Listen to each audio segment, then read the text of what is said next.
Hello,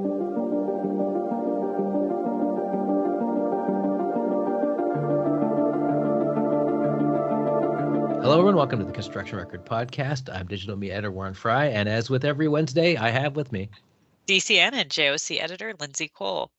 And you have a whole bunch of conference-based and otherwise stories to tell us this week that are in the Journal of Commerce and the Daily Commercial News. So why don't we start with that? I sure do, and a stuffed nose to tell you all about it. Anyways, 'tis the season. I wanted to start off by kind of covering some stuff that's more nationally scoped. I believe I kind of did the same thing last week, but this week I wanted to really highlight the fact that we just recently attended the Mechanical Contractors Association of Canada conference, which Don Wall attended for us in Napa. So he got to go to a pretty sweet spot to cover the all the ins and outs of the mechanical contracting sector. So he's done a few stories for us, and there will be a few more to come because it was chock full of content for the DCN and GOC readership. So he, for example, he covered a suppliers panel that featured Brad Cornelison, forgive me if I said that wrong, of Oakville Stamping and Bending, and Mike Weiss of IPEX Inc. So basically, they were talking about, supply chain disruptions and all the challenges that we faced and continued to cover during the pandemic, and also, what it means now. So it's still, the climate still obviously has not fully improved, and there's been, previously there was turning to nearshoring as a way to deal with supply chain hurdles, which one of the panelists said that that's not sustainable to continue to use nearshoring as an alternative, because having things closer to home, in some ways in manufacturing specifically, it increases the cost. So he just didn't see it happening on a wide scale. So it's kind of interesting to hear that. So that was obviously that panelist's opinion. Obviously, interest rates are still playing and wreaking havoc on all sectors, which interestingly, it goes to show you everything's intertwined, which is not revolutionary by any stretch what I'm saying here, but the health of the residential construction sector affects the mechanical sector, and if home building's slow, some other things are slow, and as a result of that, there's many different facets that the industry has to deal with. So if you take a look at Don's first story on the suppliers panel, you'll get to see where there might be some rays of light, and then there's also some challenges highlighted. So it's a pretty good piece. The second one that he highlighted from the conference was a legal panel featuring lawyers Jason Anibal, again, if I said that wrong, I'm sorry, and Geza Banfi, who are both from Macmillan. And basically, they were trying to discuss the benefits of all alternative delivery models, such as, integrated project delivery, progressive design build, and the alliance model. Highlighting the fact that it's kind of time, even in the mechanical contracting sector, to evolve and to start to use these models, because especially with IPD, everybody's got to cooperate. There's a multi-party agreement.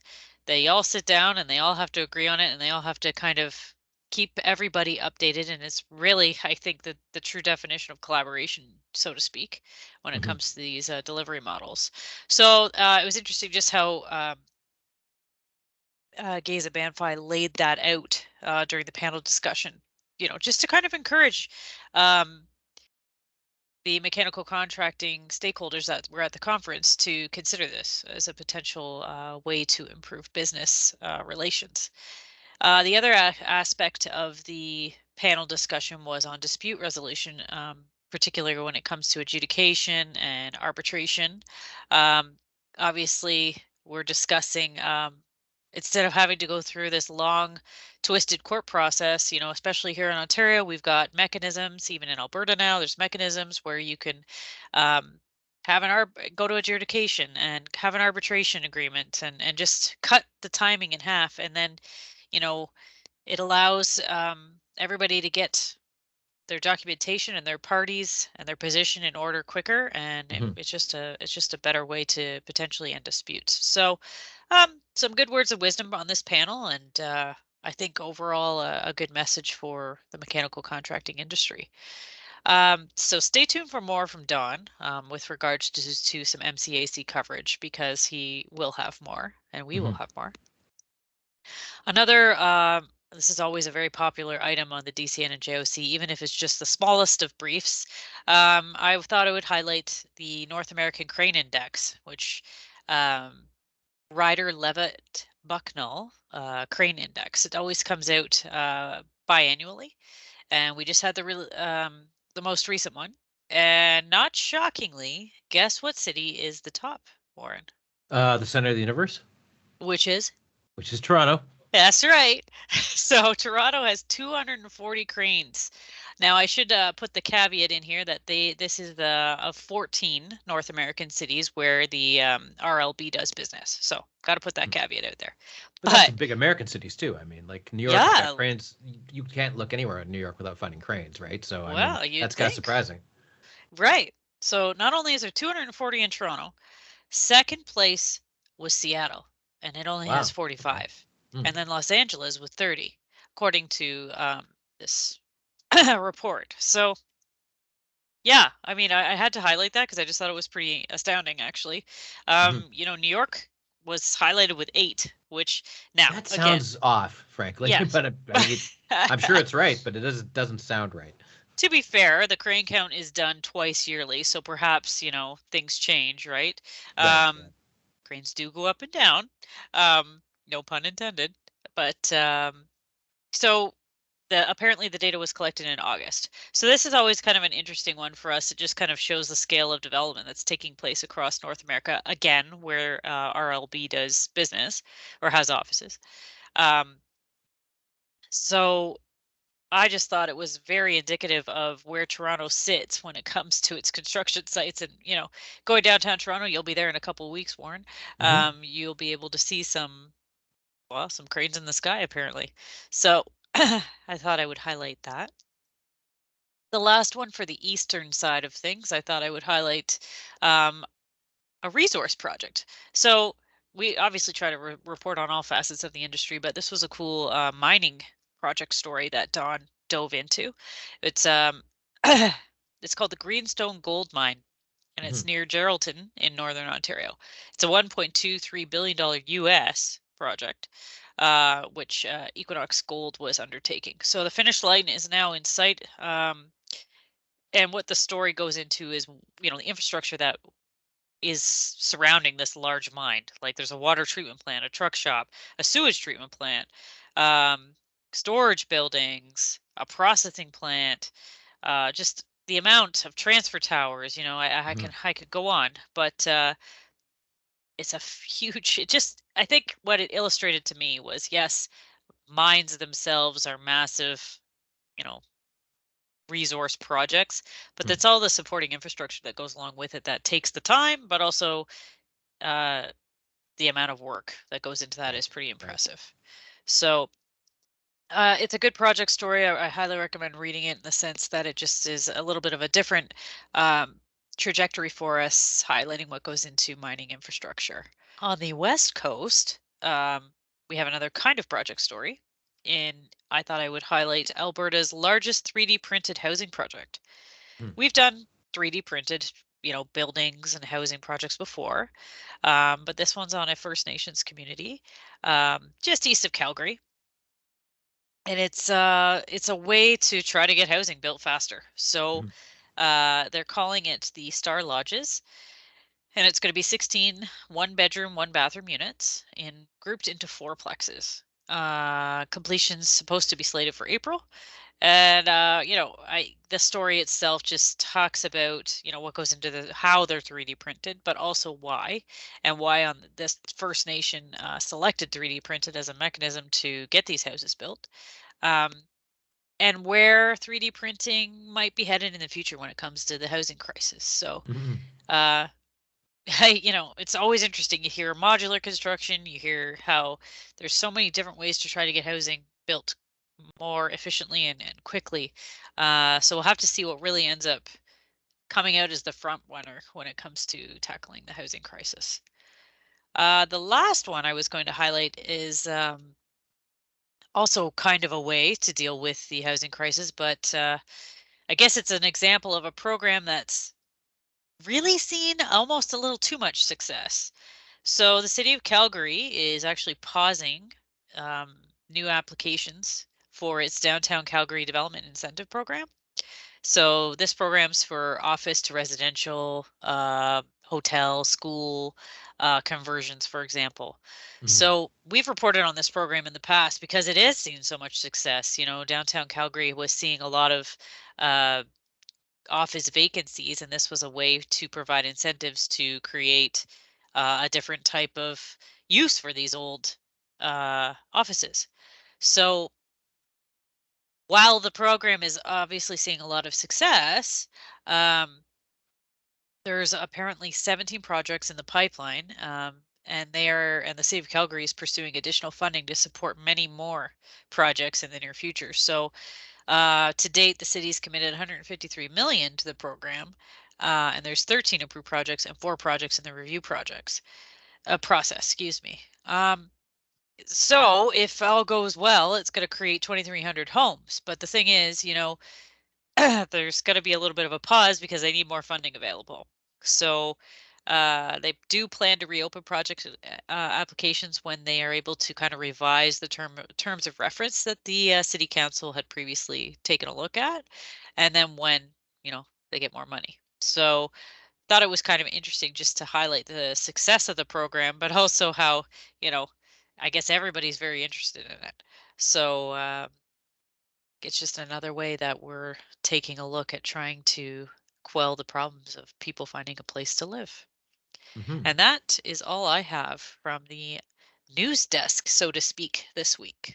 Great. And up next, we have an interview with our new staff writer, Sarah Rowland, where she kind of talks about where she comes from and what she plans to do when she's covering the industry and so forth. And we also have an interview with WorkSafeBC's Trudi Rondou, who spoke about mental health and first responders at the BCCSA's recent health and safety conference, and how a lot of what they found there applies to the construction industry because some of the same conditions apply. So here's Sarah's interview, and after that, Trudy's.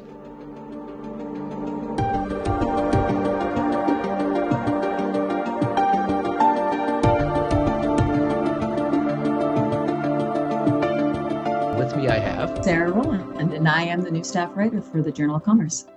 Yes, indeed. Welcome to the Journal of Commerce. Welcome to DCN, and welcome to the Construction Record Podcast. I guess I'd start with, what's your background in journalism? How did you get involved in this crazy, weird, continually changing job? Yeah, it is changing. So I started out in print journalism 20 years ago. I graduated from Langara and I went straight into sort of more, I would say, alternative media. My internship was at the Georgia Strait and I was delighted. And from there, I did a lot of arts and entertainment, culture and community, lifestyles reporting for various papers across the country, including the Montreal Mirror. And I saw the writing on the wall, so to speak, and made the leap to communications and marketing. And since then, 3 of the 4 papers I wrote for it folded, and the Georgia Strait is it's kind of on life support or going through some sort of metamorphosis right now, I think. So I'm glad I did that. It was a 10-year marketing detour. And then I found myself drawn to just writing and telling stories without having to generate leads or follow a sales funnel. And sort of dilute my writing with native advertising and just go back to my roots, I guess. And so what does that mean in terms of going to your roots? Like, what are you looking to do, given such a weird, different landscape from 20 years ago? I was a reporter 20 years ago as well, and so I completely understand where you're coming from with this. Right. Like, you know, what are you trying to take advantage of that you couldn't do back then, and what are you what challenges do you think lie in front of you and all of us really in terms of media? I think, competing with misinformation and just all the noise out there is obviously the biggest thing I think we face in traditional media. Trying to get the facts out there, not alternative facts, but facts. Mhm. And I just love the way that the Journal of Commerce, it's an opportunity to write about so many aspects of our lives, but with a focus on building and construction. And then when you step back, you see how many, like the buildings we occupy, the roads we drive on, just everything. And there's so many stories behind each project. And I'm just interested in telling those stories and highlighting innovation and people that are doing things different.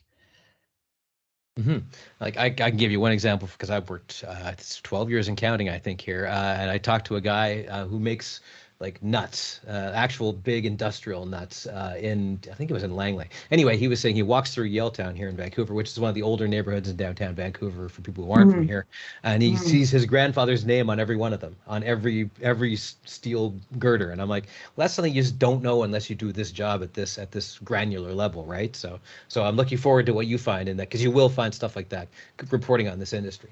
Yes, and I do love Vancouver history. Third generation Vancouverite, and I'm very much hometown girl. I love Vancouver, despite its challenges. Of which there are many. Yes, namely the housing crisis and what that's doing to our city. Yeah, well, you'll have ample opportunity to talk about that because we've been reporting all over the country on that, and there'll be plenty more to come, of course. Exactly. And maybe we should just go into like personal stuff that you're interested in, and not too personal because none of your business audience, but stuff you'd like turn people this into to know. a therapy session. Exactly. Yeah, I love comedy. That might not come across in this podcast. I'm a connoisseur of comedy. I'm not saying I'm a comedian, but I love the art form. I have done stand-up. I bombed once and then I kind of crushed it the second time and retired a champ. Nice. So I love comedy. I love American politics. I follow it just through, but I can't do it straight up through 24-hour news cycles. I have to go through late night hosts. I need a little cream with my coffee.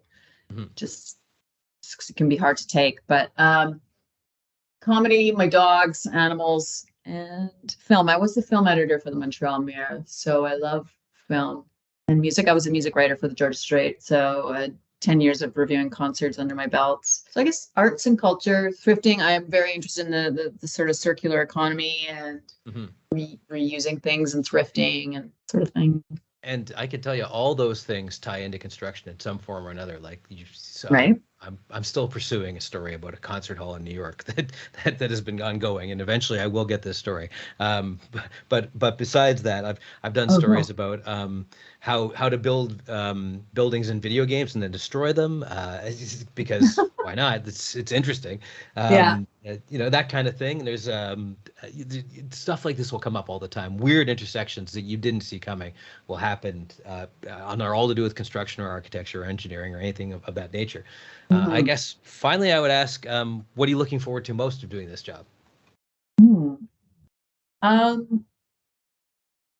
think talking to people that aren't selling things, but are changing things. That makes sense. Yeah, no, it does make sense. Yeah. Yeah. So I guess innovators. I'm talking to innovators or just like grassroots community activists, and just I like talking to people instead of at people. Yes. Yeah. So what am I interested? I think telling those stories.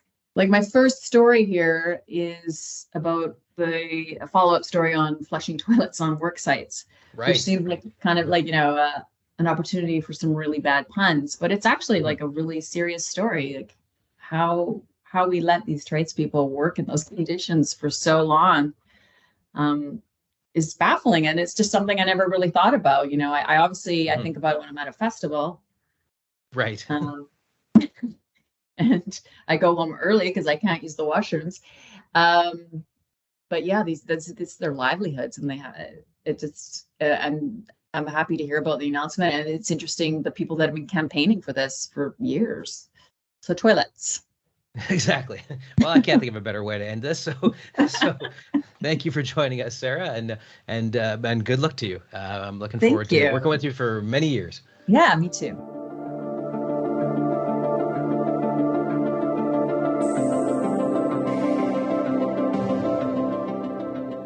I'm here with Trudi Rondou, Senior Manager, Occupational Health and Safety and Consultation and Education Services at WorkSafeBC.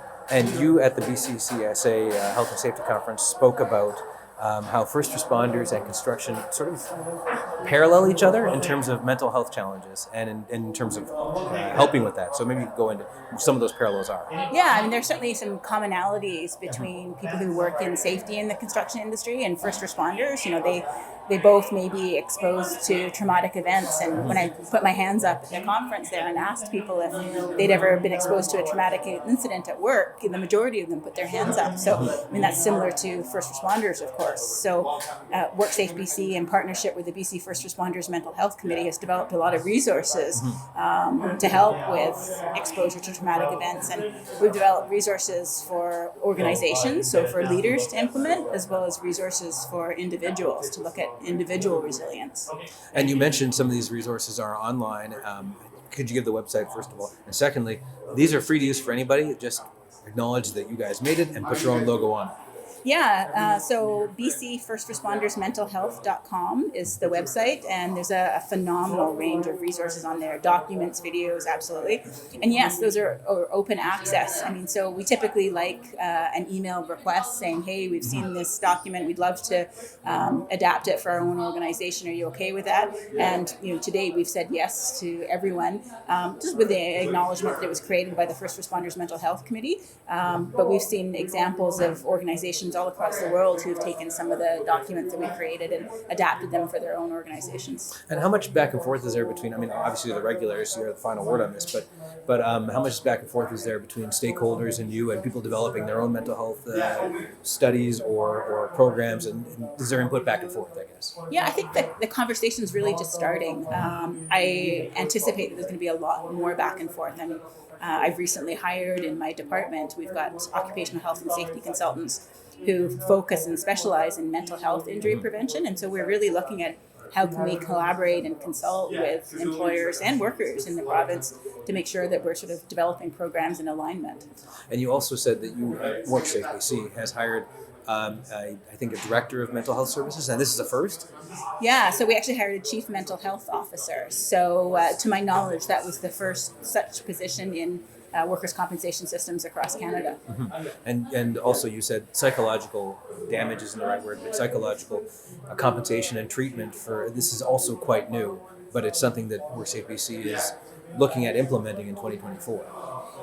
Maybe I rephrase that wrong. Yeah. So we have been compensating workers for psychological injuries for a number of years now. Sorry, yeah. Yes, but what we're focusing on now is developing injury prevention programs. So we've got the compensation side, but what are we doing in terms of the prevention side? That's really the new field that we're looking at. And we've been working with first responders now since 2015, but we're really trying to see how can we adapt some of the programs and some of the learnings that we've had working with first responders to other organizations and other industries, such as construction.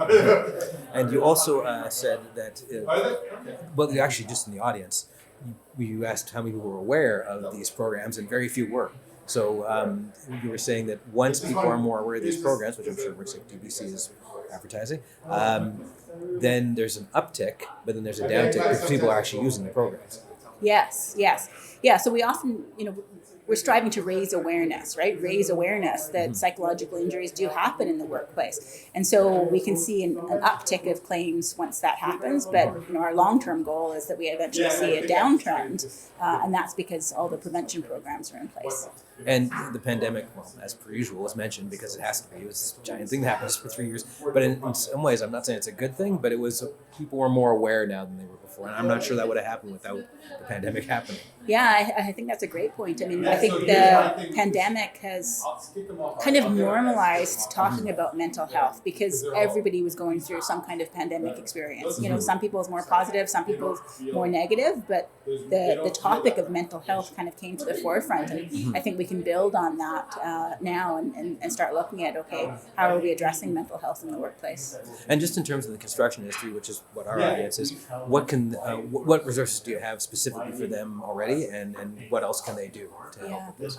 Yeah, we don't have a lot of resources specific to construction at this point. This is really where we're looking at building. But I would certainly say the BC Construction Safety Alliance and their Remind.ca website has a ton of different resources for psychological safety. They've done a really impressive job of being a leader, really in industries when it comes to addressing stigma and mental health. And speaking of leaders, you talked about how people are getting over this, but the individual is generally one who gets blamed or focused on when it really could be the organization, or the organization at least has a responsibility within all this. Yeah, I mean, really, we talk about different pillars of mental health and psychological safety, and one pillar is organizational resilience, and one pillar is individual resilience. And I think in the past, we focused on individual resilience. What are the individual's coping skills like, instead of looking at the organization and some of the systems and policies and procedures that they have in place to support mental health. Okay, and you already gave the first responders website, but is there anywhere else that construction people should go to? It's just general mental health awareness that WorkSafeBC has on hand. Well, the Canadian Mental Health Association is always a good resource. The Mental Health Commission of Canada, Remind again, which is specific to construction in BC, and then BC First Responders mentalhealth.com. Okay, thanks for joining us. Thank you. And that's it for this episode of the Construction Record Podcast. You can listen to us on Amazon Music, Apple Music, and Spotify, as well as on the Daily Commercial News and Journal of Commerce websites. Thanks for listening.